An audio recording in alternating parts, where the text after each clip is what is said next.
Al in Scotland. Hello, Russell. How you doing? Hello.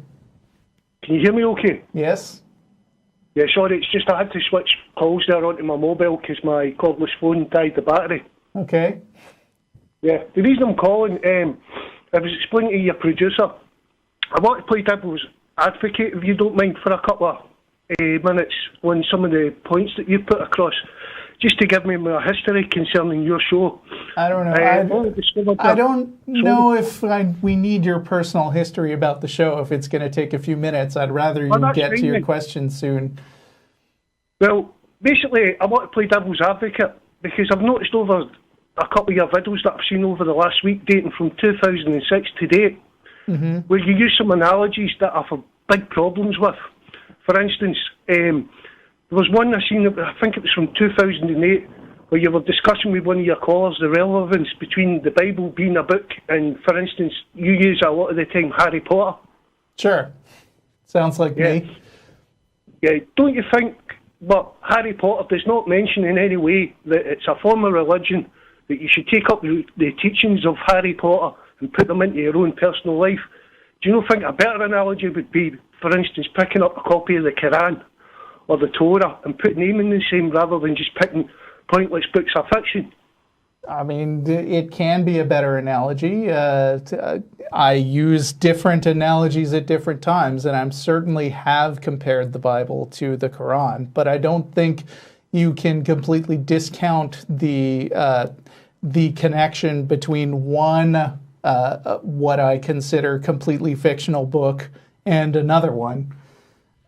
I have a point to make about this. Okay. I've heard the same thing about when it comes to comparing gods to things like fairies or gremlins, and people saying, why don't you compare them to other gods?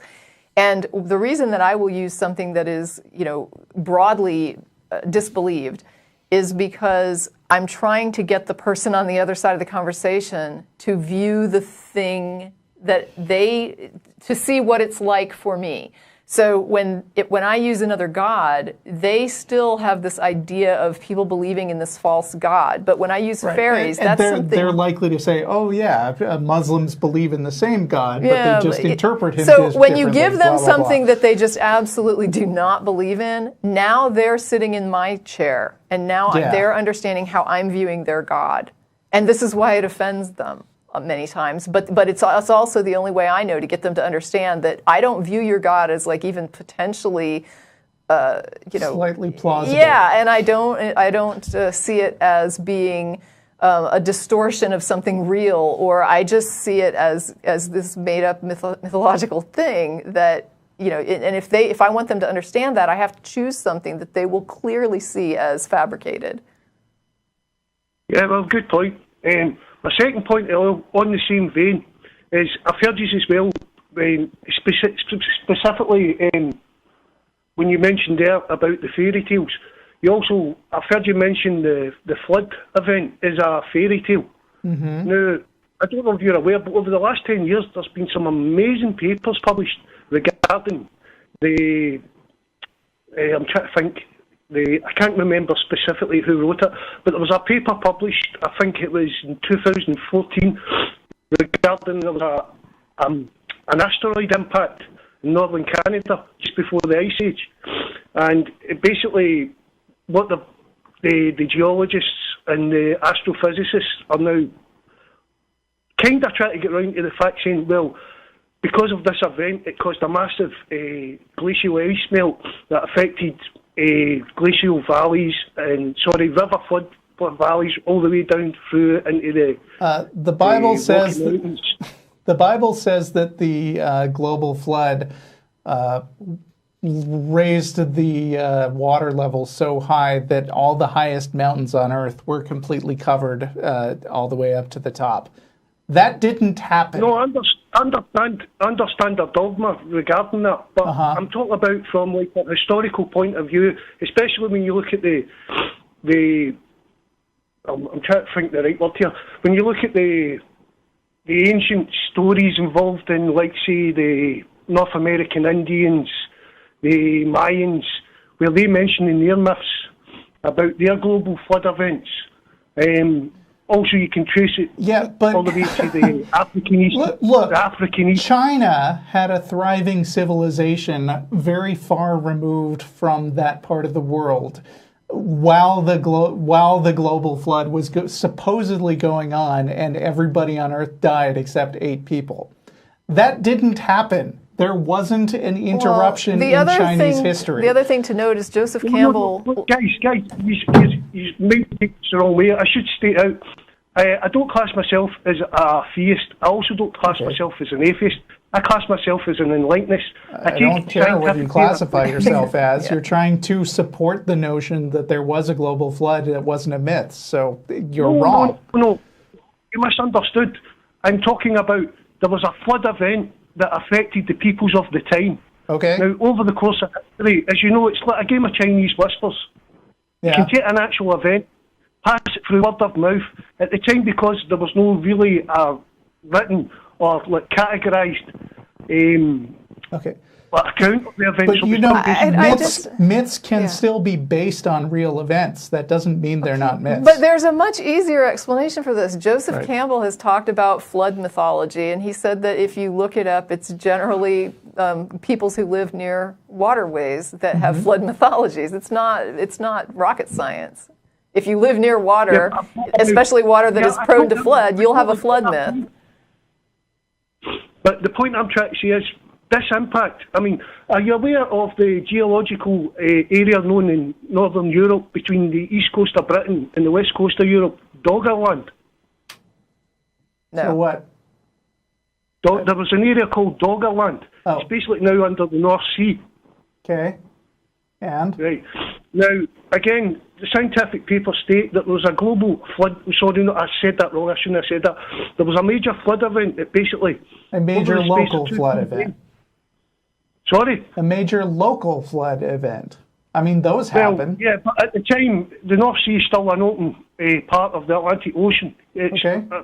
If you look at the geological content I'm talking about, this area was basically flooded. Now, geologists, again, and paleontologists have been dragging up pots, mastodon bones, Neanderthal artefacts, and they basically say this area was flooded in a matter of days.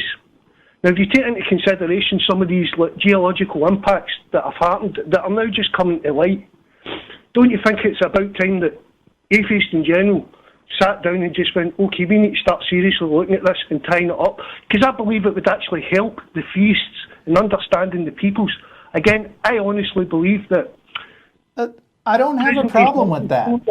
No, I don't disagree that there are elements of real culture that can be mined out of the Bible. I don't necessarily think that the Bible is a better source of information than other things that were written at the same time. It's like your Spider-Man in New York. Yeah. New York is real. Well, he's not going to like that because he doesn't like analogies. But what I'm saying is you have used the analogy where there's real things. Right. You can have real things mixed in with elements of, surreal. Exactly. That's the point I'm trying to get across. Okay, but you're not saying anything I don't agree with. I'm just trying to say that people who take the entire Bible as information about events that really happen are wrong, because there's stuff in the Bible that didn't happen and could not have happened. And so the Bible is not an authoritative source on information of what happened back then. It may happen to contain true information here and there. And we also don't have a way to demonstrate that they were talking about some, I guess, asteroid that hit and melted the ice. I mean, their history only, declares to go back about 6 to 10,000 years is when they're dating it. So unless this thing happened like 10,000 years prior, it probably wasn't them referring to some really, really ancient event. Well, again, right, I don't know, do you know the work of Dr. Graham Hancock? No. Right. I recommend you check out his stuff. Basically, to give you a context to him, but, what's the point? What is your point? What are you trying to tell us that we don't already go back believe? And look at the historical record and try and tie up biblical and even other religious events to actually things that happened that affected the people of the time that were so traumatic, where it indentured their brain with these and I'm trying to look for the word here, that indentured their brain with these, like, basically, like, scary tactics for them to rationalise, to bring God into the picture so they could explain what was happening. So, when you, for instance, again, Dr. Graham Hancock, now when you look at the pyramids, the Bible tells us Joseph, the Joseph effect with him and how the pharaohs built the pyramids. But when you actually send technical people to look at, and they've done it for the last 300 years. For instance, did you know that Sir Isaac Newton sent quite a few of his students over a period or something, I think it was over 15 years, to go and study mathematics. I'm still trying to figure out what your point is, I'm trying to figure out why we should care. Like, let's say that the biblical flood... I'm interested in what the peoples that came before us were actually doing at the time. But they weren't. I mean, what the story tells, the biblical flood story is not telling the event of an asteroid that melted the ice caps or whatever. Now, I'm trying to get across here. The point I'm trying to get is physical events can affect people's minds. I know that. A lot of stories are the result. To cover it, and so they invent theistic excuses or explanations. Yes, they do.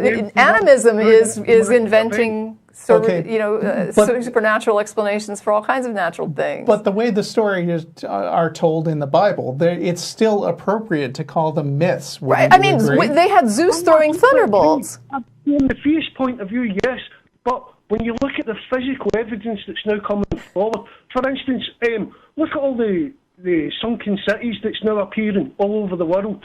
You have one showing up in India. And are you saying that people could have used the Bible to predict those things, or what? Like what? No. Again, you're not getting the point that I'm trying to say. Well, you're not making a point. Evidence has now moved that forward. We were actually beginning to discover mythical. For instance, look at Troy.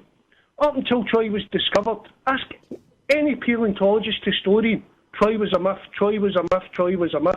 Then when it was found, I can't remember the German. Sure, once you have evidence to support something, then it's time to believe it. Okay, I understand that. We agree. So if you look now at the stuff, I mean, you have stuff like the Yonaguni Monument in Japan.